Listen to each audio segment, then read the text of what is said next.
Ono Mohamed Kachiika abasinga gwe mumanyidde nnyo mu bikooti biri ebya bbulu omulimi.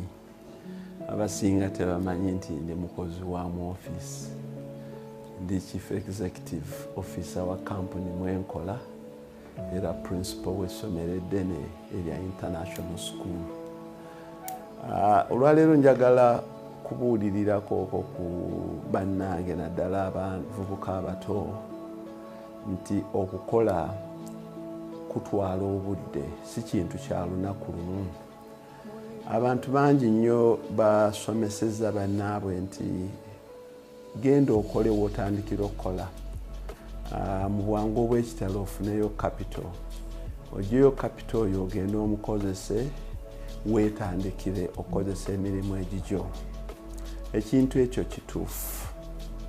Naye omuntu bw'akubuuliranga ekintu ekyo osookanga gwe kumala kwekuba mu ttooki. Gwe nga ggwe wa w'okola, ofuna nsimbi ki, bumanyirivu ki bw'ofunye mu mulimu gw'ogwo, oba bumanyirivu ki bw'olina mu mulimu gw'ogenda okukola, oba training ki gye weetaaga ogenda okukola. Wazzeewo obuzibu nti buli mwana kati ze ndimusomesa oluba okusomesa emyaka 2 oba 3 ng'akwatagana ne banne babiri nti tutandike coaching, tutandike essomero eryaffe. Bangi bambi abamu bayiseemu, abalala bibatabukidde nga tebakisobodde kituukiriza. Abaana bangi bagenze mu magaraji okuyiga okukanika. Naye oluba okutandika okuyiga okuggyako omupiira n'okuteekako break nga tandika ogamba nannyini garaji ono atuyisa bubi. Tugende naffe twefunire ebbali w'oluguudo, naffe twetandikirewo garaji eyaffe. Bamaliriza nga tebannayiga mirimu bulungi nga bye bakolera bakasitoma n'okubanyakulangako ebyabwe kuba baali tebannaba kwetereeza. So message yange eri nti bw'obanga oyingidde mulimu ogukola kabibeere bino bitongole binene wadde bano abaasoma, kolayo ekiseera gwe ky'owulira nga kimala. Kati ayogera naawe nze emyaka gisusse mu 3, ekiseera nkiwulidde nga kimala. Yes, kimala. Nze ekyange kyamala ku myaka 2 naye nensigala mu maaso nga nkyagenda nsomesa kuba omulimu gwange tegwanteekako pressure n'omulundi n'ogumu nakunnemesa bye nkola. So tunuuliranga omulimu gwo Katonda gwakuwadde n'ebyo by'oyagala okukola. Bwe biba ebintu ebyo nga tebigenda kukolayidinga, naalibadde mpa amagezi nti waalikoze ku mulimu gw'ogwo gw'okolako paka lw'ogufunamu obukugu obumala. Kati ng'abasawo aba yakamala internship nga yatandise dde okubuukabuuka, akoze ka kiriniki n'akulabye, akoze akalala egindi, ekivaamu kwe kujjanjabanga abantu mu ngeri eyo kibobbwe, bamakanika n'abantu abalala, bayinginiya, abantu abalala. So emirimu ndowooza tugiwangaaliremu kooko akaseera gwe kowulira akakumala. Ngenda ne ntunuulira abaana ennaku zino abagenze ku kyeyo. Emyaka 2 nkooyeeyo nnyo era kasita nfunyeyo obusente bwange ngenda kudda eka neekolera bizinesi yange. Kituufu ddala bw'ebanga wagenda kunoonyaayo ntandikwa. Naye kati abantu abalina ebirowoozo ebiwanvu muuko yeebuuza engeri omuntu abadde aweereza awaka, engeri myaka 2 mu contract esooka n'ey'okubiri nga waleka n'amabanja ng'osomesaako n'abaana bo, engeri gy'oba okozeemu capital. Pose experience gy'oyizeeyo ey'okubonaabona walina ekyejo ng'okyali kuno, bw'onodda ku luno ojja kukola nga ddala omuntu eyaliko ku kyeyo. Naye nga sisuubira nga capital ali substantive atandikawo business. Although ne bekanaaba katono kabakako, naye abantu bejjeemu ekintu ekyokwagala okukola ng'ebintu mu bwangu. Mu bwangu nti anze kati namaze dde okuyiga, kuba kati nze ayogera nammwe. Nze nange nakolera wabweru nga ndi musomesa as an expert teacher.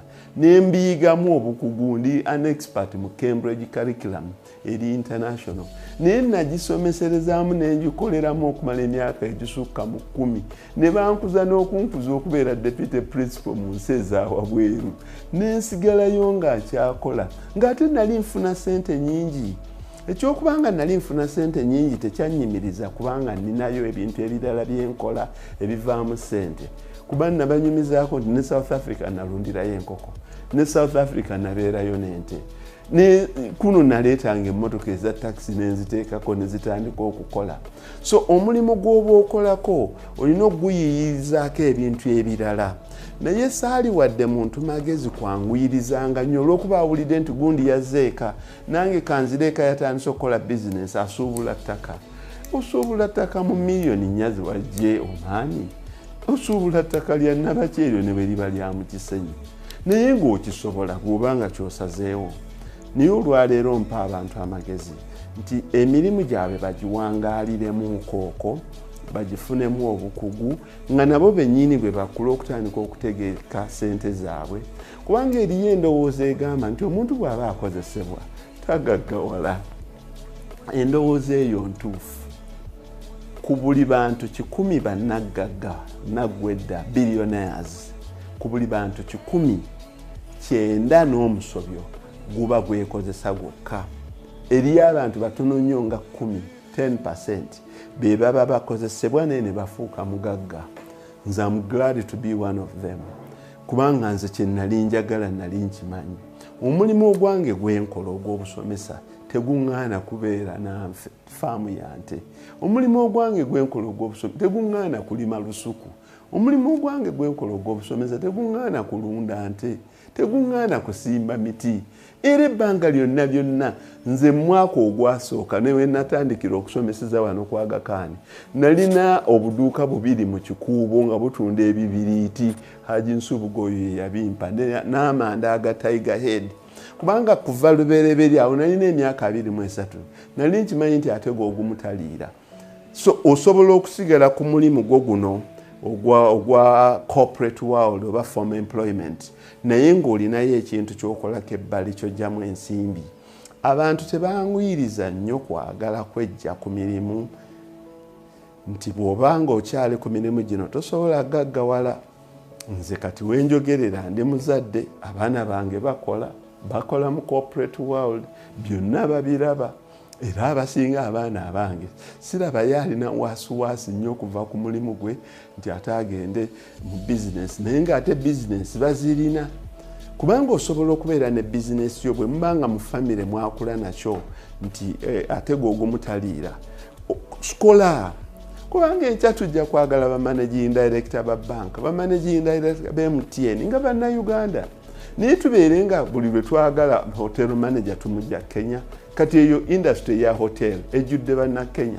Juzi bwe twagulawo ennyonyi Uganda Airlines twabulwa okufuna munnayuganda agiddukanya ne tuleeta Mozambia.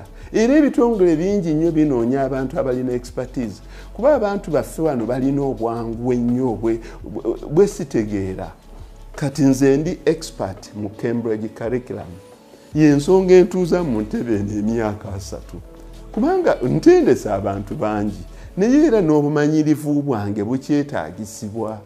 Abalamuzi balitayalingira ku myaka oba 7 oba 75 kuba omulamuzi watuukira myaka 7 okuggyako nga waliwo ekikyamu atera okuwuliriza ensonga bulungi n'asala omusango bulungi okuggyako nga waliwo ekinsonga endala.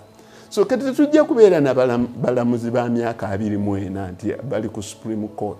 Kati mwenna ba young lawyers buli anaavaayo mu kifo ky'ogenda mu judiciary mainstream ng'ayagala kubeera lawyer atandikewo law firm ye munaabeera bameka. Tetuusange nga buli street yonna. Ekyo tekitegeeza nti nze siwagira abantu beekozesa mirimu gyabwe. Era bw'onootunuulira ku kisenge kyange wano ojja kulaba abantu bensinga okwenyumiririzaamu be bantu abaava ku mirimu gyabwe ne bagenda ne beekolera ebibye. Ono wuuno wano how Sekalala left the city to go to the farm. Sekalala is one of my idols. Sekalala yaleka ennyumba Kololo n'agenda n'akafaliso ke kamu n'agenda n'asula ku faamu ye Magigi. Wano ono munna Kenya Chris Kirubi uyagamba I'm not obsessed with money. Chris Kirubi I think ye muddugavu abadde asinga obugagga mu East Africa yakafenda kwezo. So bw'onootunuulira bonna ebiwandiiko ebiri kuno nze ntunuulira nnyo abantu abalina kye bakoze n'enkisomako. Naye ne mwami Sekalala yasooka n'akola wadde teyakozesebwa nnyo okuba omulembe ogw'Amin gwalina opportunity gye gwaggulawo ng'abayindi bagenze abaali bakola mu bitongole ne bavaayo naye abalala bangi nnyo baakola mu bitongole n'atuuka n'afuuka managing director oluvannyuma n'avaamu n'atandika okwekolera ebibye. So olwaleero nkubiriza abaana baleme kupapirira nnyo mu kuva mirimu nti baagala okwekozesa. Ekyo kikole ng'oli sure naye ate teriiyo kintu mu bulamu ky'obeera sure.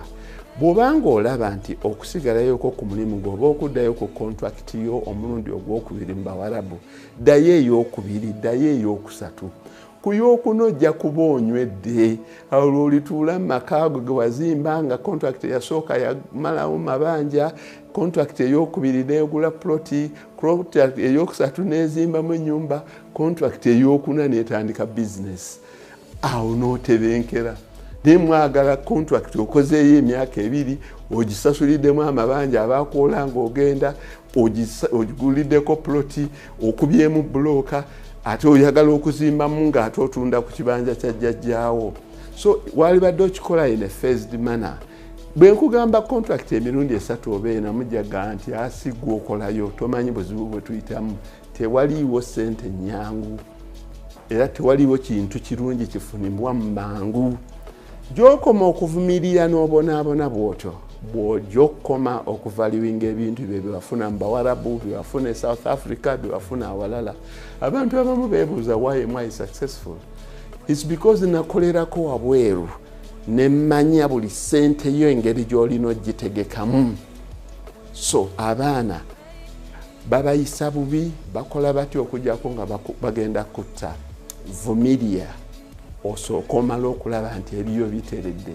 Nze ngenda okudda kuno ewiiki yasooka etakisi zaali ziweze 7 nga zonna akawungeezi bakonkona ku ddirisa lyange ne baleeta ssente nendooka enve South Africa. Guno omulimu gwendimu nindirira retirement age yange kubanga mpeereza with expertise era abantu bakwetaaga balina wisdom gye bakwagalamu. Naye ffenna bwe tunadduka mu mirimu ku speed tugende twekozese tujja kwesanga nga ffennyini twereetedde obuzibu n'eggwanga lyaffe nga tulireetedde obuzibu nga teririna bantu bali experienced kola bintu.